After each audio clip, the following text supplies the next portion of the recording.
To apply formatting in the pivot on the basis of conditions, we can go to the edit and we have the functionality called conditional formatting. So click on the conditional formatting tab, define the new rule.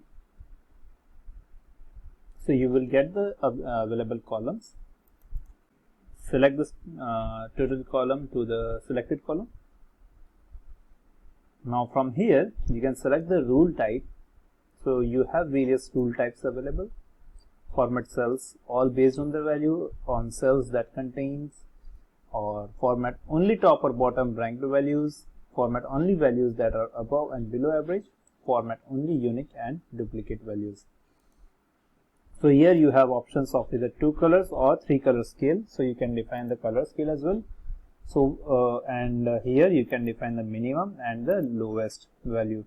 So on the basis of that, those values, you can set the color shade as well. So if we accept this, so now you will notice that all the maximum values or the highest values are in a dark green, whereas the value which is minimum or the lowest value are in the light green.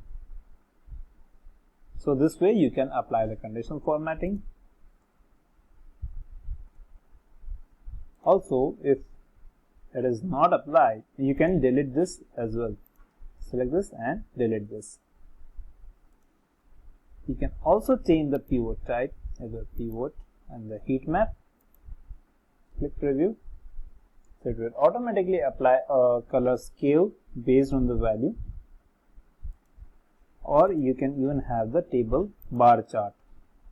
It will apply the bars in the cells as per the values. And save and exit.